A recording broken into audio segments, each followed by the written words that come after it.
కథా కాలక్షేపం నుంచి మీకు మరో మంచి కథనాన్ని అందజేస్తున్నా. జ్యోతి. రచన ఎద్దనపూడి సులోచనారాయణ. శాంత. జ్యోతి గదిలోకి తెల్ల కాగితం కోసం వెళ్ళిన విశ్వం ఉన్నట్లుండి బిగ్గరగా పిలిచాడు. పిలవటం కాదు, దాదాపు గావుకేక పెట్టాడని చెప్పొచ్చు. వస్తున్నానండి. అసహజంగా కోపంగా ఉన్న భర్త పిలుపుకి కంగారు పడిన శాంత చేస్తున్న పని వదిలిపెట్టి విశ్వం ఉన్న గదిలోకి పరిగెత్తుకొచ్చింది. ఏమిటిదంతా? ఈ ఉత్తరాలన్నీ ఎవరు రాసింది? జ్యోతి ఏది? ఎర్రబడిపోయిన నుదుటి మీద కణాలు ఉబ్బగా చేతిలో కొన్ని గులాబీ రంగు కాగితాలు పట్టుకొని అన్నాడు విశ్వం. ఏమిటివి? నాకేం తెలుసు? జ్యోతి దొడ్లో జడ వేసుకుంటుంది. భర్త ఉగ్రరూపం చూచి భయంతో బిగుసుకుపోతూ గబగబా సమాధానం చెప్పింది శాంత. ఇక్కడకు రమ్మను ఆజ్ఞాపించినట్లుగా అన్నాడు విశ్వం. భర్త మొహంలోకి అతను గుప్పెట్లో గట్టిగా పట్టుకున్న కాగితాల వైపు పరీక్షగా చూసిన శాంత అక్కడి నుంచి కదిలి వచ్చేసింది. మీ అన్నయ్య పిలుస్తున్నారమ్మా అంది శాంత. దొడ్లో సాయంకాలపు నీరెండలో అద్దంలో అందంగా కనిపిస్తున్న ప్రతిబింబాన్ని వివిధ భంగిమలలో చూసుకుంటూ తలదువ్వుకుంటున్న జ్యోతి వెనక్కు తిరిగి అన్నా అంది. అవును. శాంత ఏదో పని మీద ఉన్నట్లు అక్కడి నుంచి వెళ్ళిపోయింది. ఎందుకు? దువ్వుకుంటున్నా దువ్వెన చేత్తో అలాగే పట్టుకొని లోపలికి వచ్చింది జ్యోతి. విశ్వం తన గదిలో లేడు. నీ గదిలో ఉన్నారు అన్నది శాంత. ఆడపడుచుని క్రీగంట చూస్తూ అంది. నా గదిలోనా? క్షణం సేపు అందంగా ఆర్చిలా ఉన్న కనుబొమ్మలు మరింత అందంగా వంకర తిరిగాయి. ఎందుకన్నయ్యా పిలిచావంట? తన గదిలోకి రాబోతున్న జ్యోతి గుమ్మంలోనే హఠాత్తుగా ఆగిపోయింది. మొహంలో భయాన్ని సూచించే భావం ఒకటి తలుక్కుమని వెంటనే ఆరిపోయింది. తలుపు దగ్గరగా వేసి లోపలికి రా. గుమ్మంలో స్నానువులా నిలబడిపోయిన చెల్లెల్ని కటువుగా పిలిచాడు విశ్వం. జ్యోతి కదలలేదు, లోపలికి రాలేదు. రెప్పలార్చడం మర్చిపోయి బొమ్మలా అలా నిలబడిపోయింది. నిన్నే మరోసారి కోపంగా అన్నాడు. మెల్లగా లోపలికి వచ్చి తలుపులు దగ్గరకు వేసింది. ఏమిటి ఉత్తరాలు? ఎవరి సారథి? చెల్లెల్ని చూడగానే కొంచెం కోపం చల్లారిన విశ్వం కంఠంలో మృదుత్వం తెచ్చిపెట్టుకుంటూ అన్నాడు. టేబుల్ దగ్గరగా వచ్చి అంచునానుకొని నిలబడిన జ్యోతి అన్నగారి మాటకి సమాధానం చెప్పకుండా చేత్తో టేబుల్ అంచు మీద గీతలు గీస్తూ ఉండిపోయింది. ఎన్నాళ్ల నుంచిది? దానికి జవాబు రాలేదు. చెప్పు జ్యోతి, నా నుంచి ఎందుకు దాచావు? ఏ విషయంలోనైనా మనసు విప్పి చెప్పే స్వాతంత్రం నా దగ్గర నీకుందని నేను అనుకుంటున్నాను. టేబుల్ అంచు మీద గీతలు గీస్తున్నాయి, కదలలేదు సరికదా, కనీసం కళ్ళు కూడా ఎత్తలేదు. చెప్పు, ఏ విషయంలో నేను నిన్ను కాదంటున్నాను? ఈ విషయం రహస్యంగా ఎందుకుంచావు? అసలెవరితను? చెల్లెలి వంక పరీక్షగా చూస్తూ అన్నాడు విశ్వం. అప్పటికీ మాట్లాడలేదు జ్యోతి. చెప్పమ్మా, ఈ వయసులో ఇలాంటివి జరగటం సహజమే.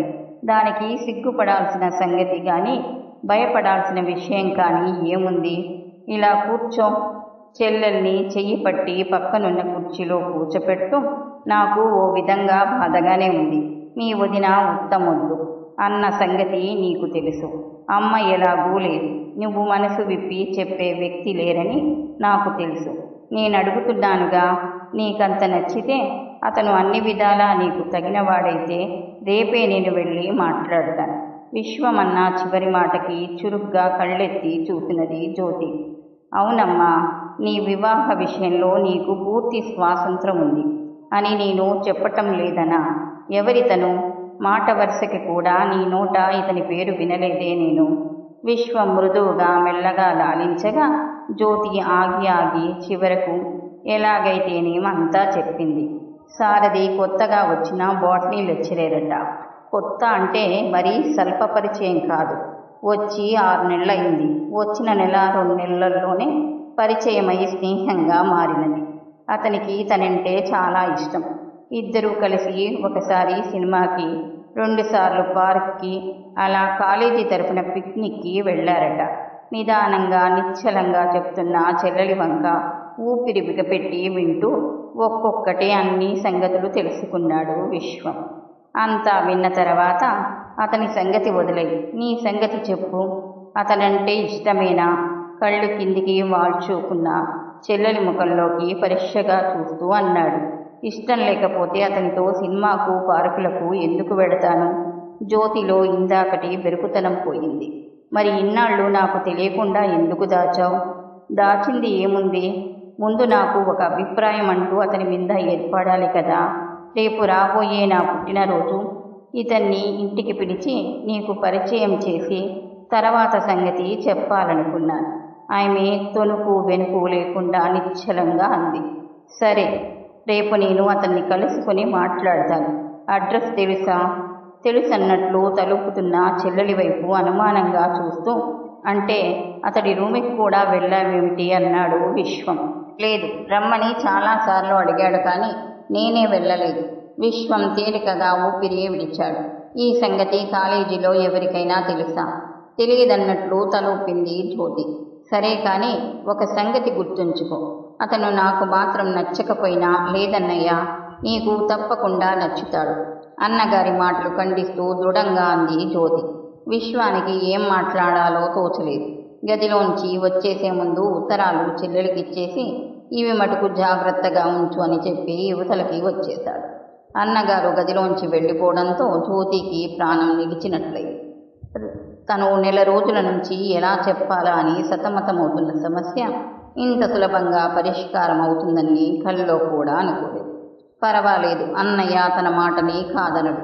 సారథి అన్నయ్యకి నచ్చకుండా ఉండడు. ఒకవేళ డబ్బు, హోదా ఇలాంటి విషయాల్లో అన్నయ్యకు అభ్యంతరం చెప్పినా తను గట్టిగా పట్టుబడితే సరి. కూర్చున్న చోటు నుంచి లేచి వచ్చి కిటికీకి దగ్గరగా నిలబడింది. బయట ఆకాశంలో అప్పుడే పైకి వస్తున్న చంద్రుడు తనని చూసి చిరునవ్వు నవ్వినట్లయింది. రోజూ వీచే చల్లటి గాలి ఇవాళ కొత్తగా తోస్తుంది. ఎంత బాగుంది ప్రపంచం! అదృష్టవంతులకి అనుకున్నవన్నీ లభిస్తాయి కాబోలు. తను చిన్నప్పటి నుంచి అదృష్టవంతురాలుగానే పరిగణించబడుతుంది. చాలామంది అన్నయ్య తనకు చేసే అపురూపమైన గారాబాన్ని చూసి నీకేం అంత చక్కటి అన్నయ్య ఉన్నప్పుడు అదృష్టవంతురాలివి అంటూ అసూయపడటం అనుచితమే.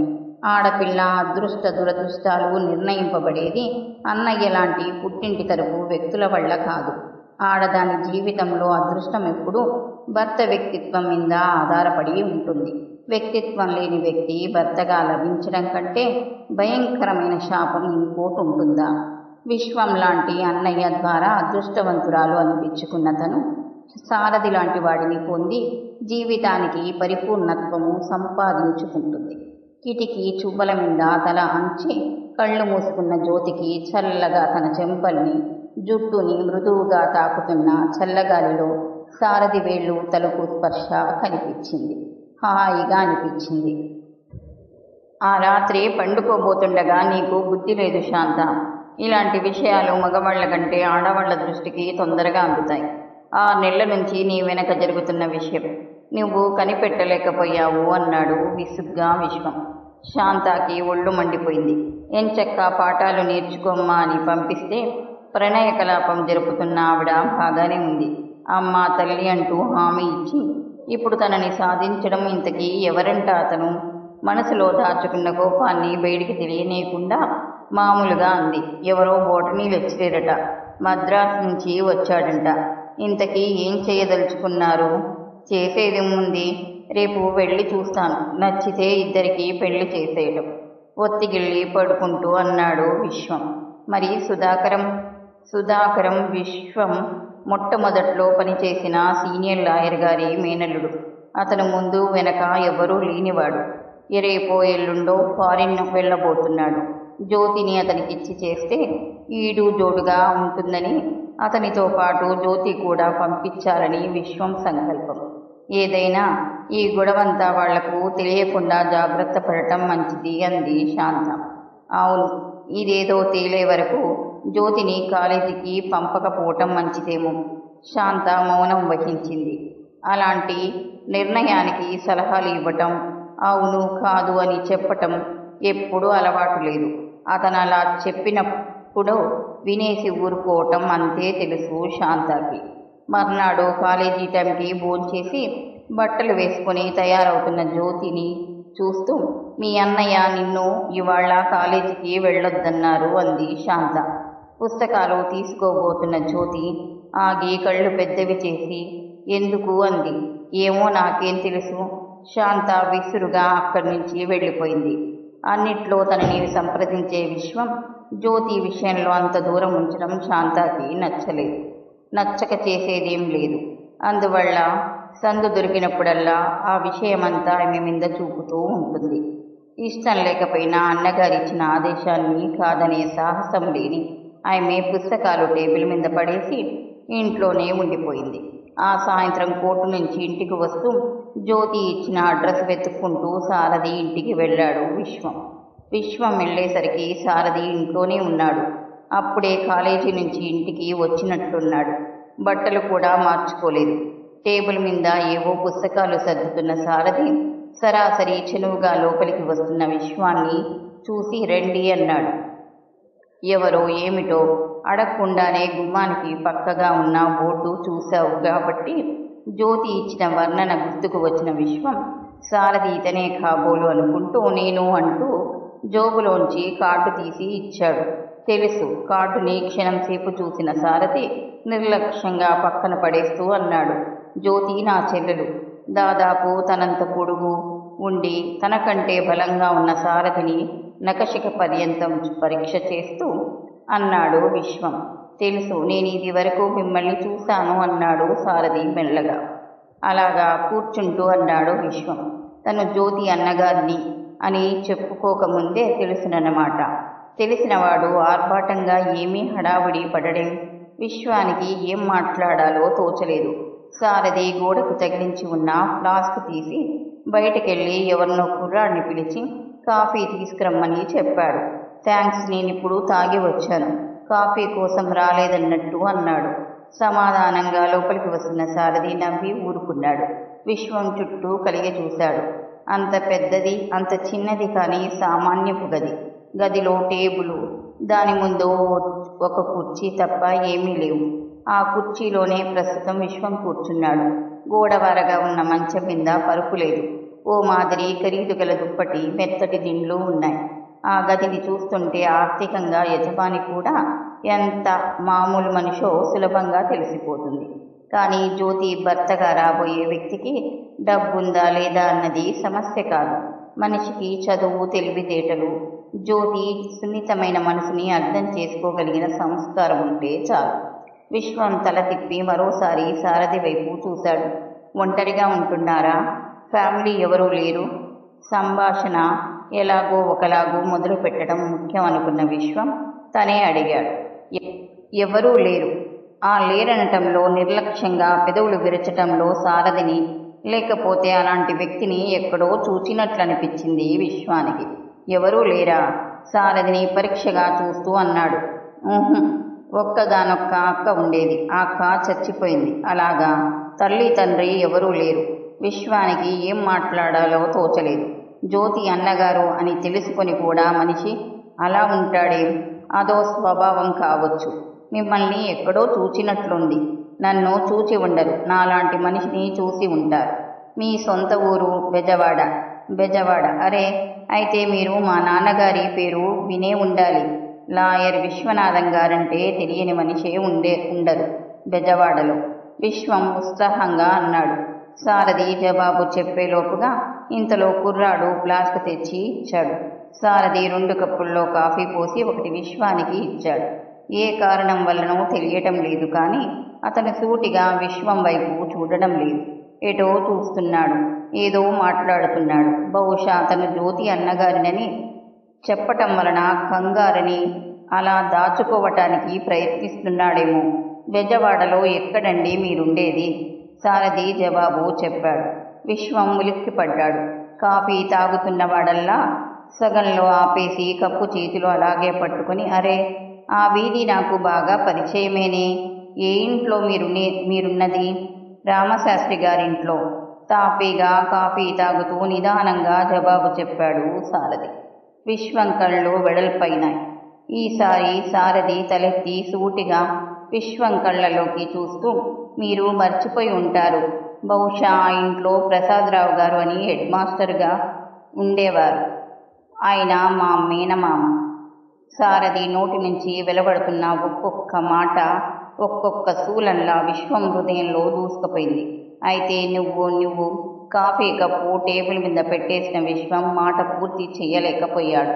అవును, నేనే రాజ్యలక్ష్మి తమ్ముణ్ణి. అప్పుడు అక్కడ లేను, గుంటూరులో చదువుకుంటున్నాను. కూర్చున్న విశ్వం చివాల్న లేచి నిలబడ్డాడు. క్షణంలో అతని మొహం కందగడ్డలా తయారైంది. పిడికిళ్ళు బిగపెడుతూ, అయితే జ్యోతి ఎవరో నీకు తెలిసినన్నమాట అన్నాడు. మొదట్లో తెలియదు.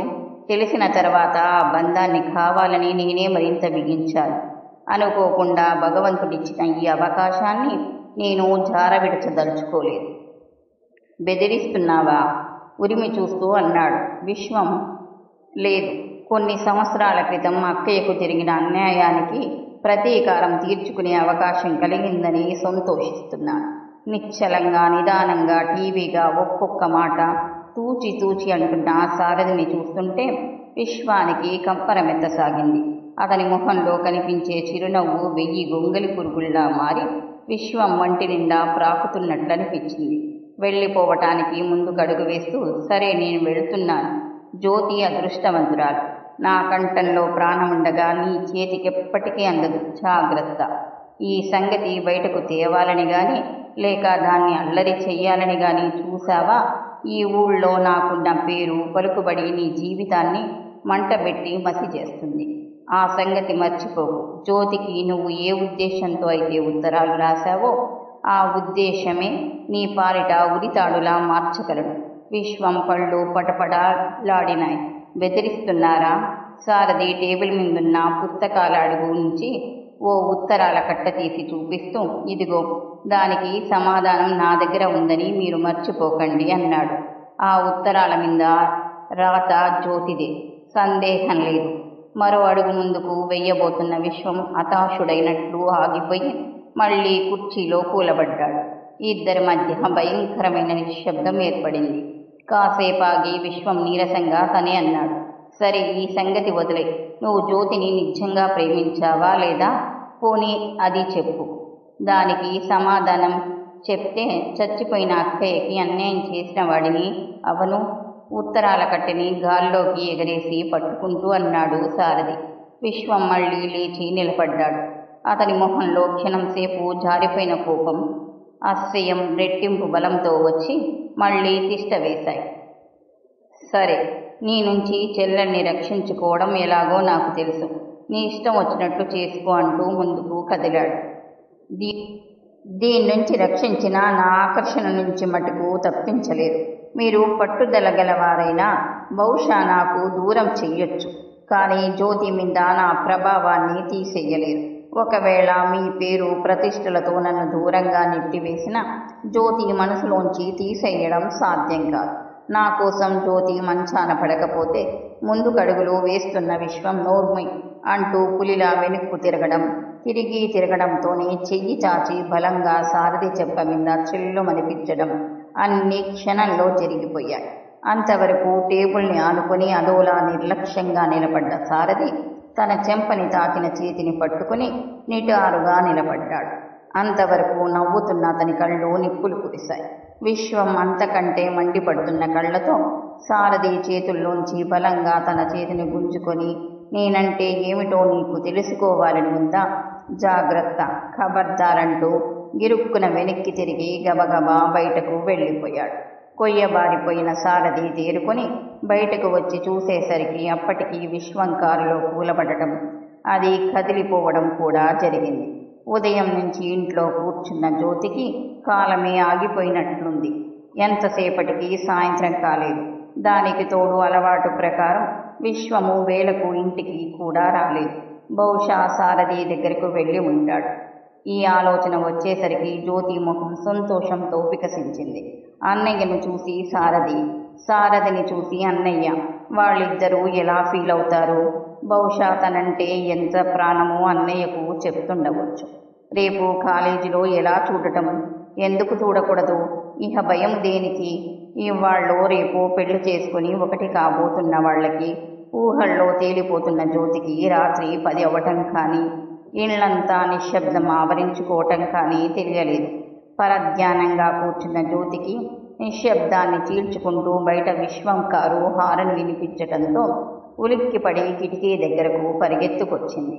అవును, విశ్వమే వచ్చింది.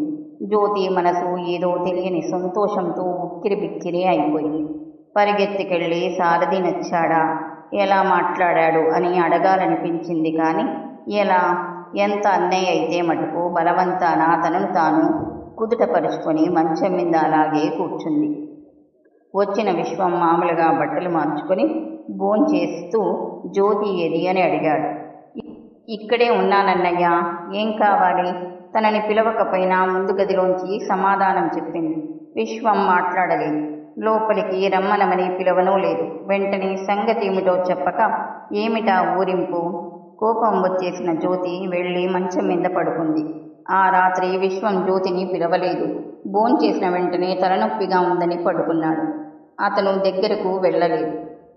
తలనొప్పిగా ఉందని పడుకున్న భర్తకి తల పట్టుతూ అడిగింది శాంత. ఎవరి దగ్గరికి తెలియనట్లు ప్రశ్నించాడు విశ్వం.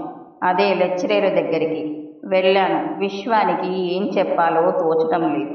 కొంచెం ఆగి, జ్యోతికి ఎలా చెప్పాలో తోచడం లేదు. అతను నాకు తెలుసు. అతనితో పెళ్లి అవ్వటం అనేది నేను బ్రతికుండగా జరగదు. జ్యోతికి నువ్వు మెల్లగా చెప్పు. బాగుంది. మధ్య నాకెందుకు? ఎప్పుడైనా ఈమె విషయంలో దేనిలోనైనా నా ప్రసక్తి ఉందా? చెప్పండి. శాంత నిష్ఠూరంగా అంది. విశ్వానికి తలనొప్పి ఎందుకు వచ్చిందో శాంతకిప్పుడు అర్థమైంది. అబ్బబ్బా, నా మనసు బాగుండనప్పుడేనా నువ్వు ఇలా మాట్లాడేది? శాంతాని దగ్గరికి లాక్కుంటూ అన్నాడు విశ్వం. అవును, తనెలా చెప్తాడు? అసలేమని చెప్తాడు? కొన్ని సంవత్సరాల క్రితం అనుకోకుండా జరిగిన ఓ సంఘటన భయంకరమైన శాపంగా మారి జ్యోతి జీవితాన్ని కబలించడానికి తయారవుతుందని తనెలా కలగంటాడు? సారథిని చూడగానే తనకెలాగో అనిపించింది. ఆ పెదివి విరుపు, కనుబొమ్మలు వంకర తిప్పటం అచ్చు రాజ్యలక్ష్మి. రాజ్యలక్ష్మి మరణానికి ఓ విధంగా కారణం కావచ్చు తను, కానీ బాధ్యుడు మటుకు కాదు. ఆ రోజుల్లో తండ్రి అంటే తనకెంత హరులుగా ఉండేది. అక్కడికి తను రాజ్యలక్ష్మి ప్రేమిస్తున్నాను అంటే తండ్రి పెళ్లి చేద్దామని చూశాడు. కానీ పైకి చెప్పలేని ఏదో కారణం కూడా ఉంది. రహస్యం రాజ్యలక్ష్మి తల్లి జీవితంలో ఉంది. ఎందువల్లనో ఎవరికీ తెలియదు. ఆవిడను మొగుడు వదిలేశాడు, మొగుడినే ఈవిడ వదిలేసింది అని కొందరంటారు. ఏదైనా ఆవిడ భర్తని వదిలేసి పుట్టింట్లో అన్నగారి దగ్గర కూతుర్ని పెట్టుకుని ఉంది. కొడుకును రెండో అన్నగారి దగ్గర గుంటూరులో ఉంచి చదివించటం మటుకు తెలిసి మొగుడిని వదిలేసిన ఆవిడ కూతుర్ని తన కుటుంబంలో తెచ్చుకోవటానికి ఏ తండ్రి సాహసిస్తాడు? అందులో విశ్వం వాళ్ల కుటుంబం పేరు ప్రతిష్టలకి, గౌరవ మర్యాదలకి పేరు పడింది. ఎప్పుడూ ఏ విషయంలోనూ ఎవరి చేత ఆ కుటుంబం వేలు పెట్టి చూపించుకోలేదు. అదీ కాకుండా విశ్వం తల్లిదండ్రులకు ఒక్క కొడుకవ్వడం కూడా చిక్కు తెచ్చింది. తను కాకపోతే మరొకడు అన్నట్లు ఏ అన్నో తమ్ముడో ఉంటే విశ్వం సాహసించి రాజ్యలక్ష్మి కోసం తల్లిదండ్రులను ఎదిరించగలిగేవాడు. ఎప్పుడూ దేనికోసం తన మనసు కాస్త కూడా నొప్పించకుండా తనపై పంచ ప్రాణాలుగా పెట్టుకున్న వాళ్లకే అన్యాయం ఎలా చేస్తాడు? అందుకే తన పెళ్లి శాంతతో గాయపరుస్తున్నారని తెలియగానే ముందుగా రాజ్యలక్ష్మికి చెప్పాడు. తనున్న పరిస్థితి వివరించి, నువ్వు మరో పెళ్లి చేసుకోరాజు, ఇద్దరం స్నేహితుల్లా విడిపోదాం. నీ భర్త ఎలాంటి వాడైనా నేను గౌరవిస్తాను అన్నాడు. విశ్వం ఎంత విడమర్చి చెప్పినా రాజ్యలక్ష్మి బుర్రకు ఎక్కలేదు. ఆ ఎక్కని బుర్ర అడ్డంగా ఆడిస్తూ, బాగుంది, మనిషికి ఎన్ని మనసులుంటాయని నీ ఉద్దేశం? మనం స్నేహితులుగా విడిపోయి పెళ్లి చేసుకొని మళ్ళీ కలవటమా? నా భర్తగా ఇంకో వ్యక్తి వస్తే నువ్వు సహించగలవేమో గాని నీ భార్యగా ఇంకో మనిషిని నీ పక్క నేను చూడలేను. ఆ వచ్చిన వ్యక్తిని చీల్చి రక్తం తాగాలని పిస్తుంది అంది. విశ్వానికి ఏం చెప్పాలో తోచలేదు. ఆసారి ఇద్దరూ కలతలు నిండిన మనసులతోనే విడిపోయారు. విశ్వం పెళ్లికి లగ్నం నిశ్చయించారు. అది తెలిసిన రాజ్యలక్ష్మి ఒకసారి వచ్చి వెళ్ళమని చీటీ రాసి పంపింది. వెళ్ళి ఈ మాట చెప్పి మరీ బాధ పెట్టడం ఇష్టం లేని విశ్వం వెళ్ళలేదు, అంతే. ఆ ఒక్కసారి రాజలక్ష్మి పిలిచినప్పుడు విశ్వం వెళ్ళలేదు. అదే ఆఖరిసారైంది. విశ్వం పెళ్ళి వారం రోజులుందనగా ఓ రోజు రాత్రి బావిలో పడి చచ్చిపోయింది. చచ్చిపోతూ విశ్వం పేరిట ఒక ఉత్తరం రాసి పెట్టిపోయింది. ఆ ఉత్తరం బయటపడినట్లయితే అందరికీ విశ్వం రాజ్యలక్ష్మి చావుకి కారణం అని తెలిసేది. కానీ విశ్వం తండ్రి పలుకుబడి డబ్బు లోకం నోరు మూయించేసింది. శాంతతో వివాహం నిర్విఘ్నంగా జరిగిపోయింది. కాలం మనిషిలో మార్పులు తేలేకపోయినట్లయితే మనిషికి జీవితం ఏనాడో నరకం అయి తీరేది. జీవితం మీద అప్పుడింత కాంక్ష కూడా ఉండేది కాదేమో. జరిగిన ప్రతిదాన్ని మనసులోంచి తుడిచేసి మరమ్మత్తు చేసేయటమే కాలం పని. విశ్వానికి కూడా అంతే జరిగింది. తర్వాత తండ్రి పోయాడు. మకాం హైదరాబాదుకు మారింది. 2 పిల్లలు పుట్టారు. ఎన్నో జరిగిపోయినాయి. వీటన్నిటి అడుగున రాజ్యలక్ష్మి జ్ఞాపకం పీడకలలా మర్చిపోయాడు. మళ్ళీ ఇన్ని సంవత్సరాల తర్వాత చచ్చిపోయిన రాజ్యలక్ష్మి బతికి ఇలా సాధిస్తుందని విశ్వం అనుకోలేదు. తనకేమైనా పర్వాలేదు, బాధ్యుడు కాబట్టి భరించవచ్చు. కానీ జ్యోతి తనకి ప్రాణాధికమైన వ్యక్తి. ఇదే మరీ నరకంగా అనిపించింది విశ్వానికి. ఆ రాత్రి ఎంతకు నిద్రపట్టని విశ్వం వారం తిరిగే లోపల ఎలా సారథిని ఆ ఊరి నుండి పంపేయాలా అని ఉపాయాలు వెతకసాగాడు. ఈ వారం రోజుల్లో జ్యోతిని కాలేజీకి వెళ్ళనివ్వటం కానీ, సారథిని కలుసుకునే ప్రయత్నం కానీ చెయ్యకుండా ఎలా కట్టుదిట్టం చెయ్యాలా అది కూడా నిశ్చయించుకున్నాడు. సారథిని నువ్వు మర్చిపోవాలమ్మా. అతనితో మనకి పొత్తు కుదరదు. ఏ విషయంలోనూ అతనికి మనకి సామ్యము లేదు.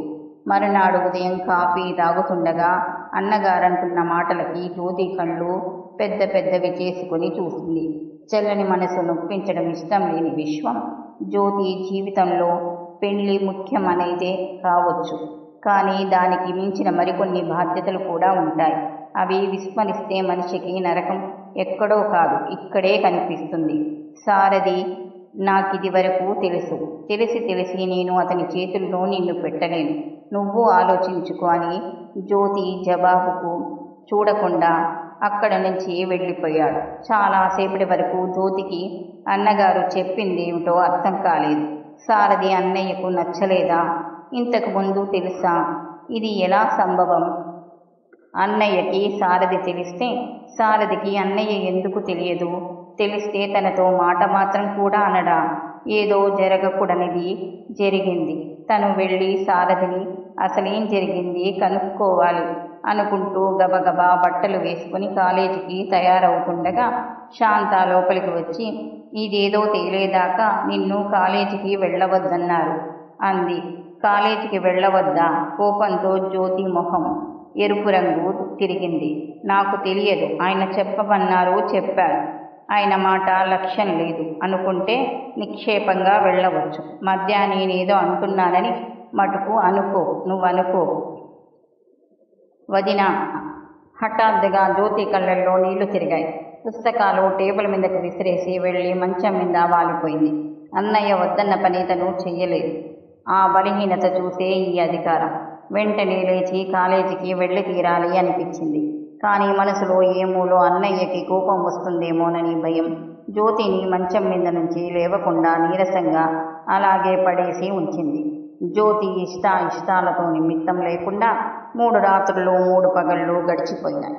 అభిమానంతో అవమానంతో కుమిలిపోతున్న జ్యోతి నన్ను కాలేజీకి ఎందుకు వెళ్ళనివ్వరు అని అడగలేదు. పోనీ చదువు మధ్యలో ఆపేస్తారా?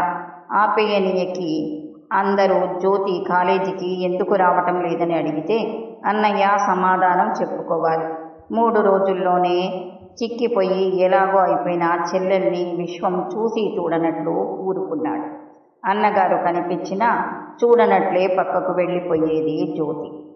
మడతలుగా పెట్టి బట్టలన్నీ పెట్టెలో సర్దుకుంటున్న సారథి వెనక తలుపు చప్పుడవ్వడంతో వెనక్కు తిరిగి చూశాడు.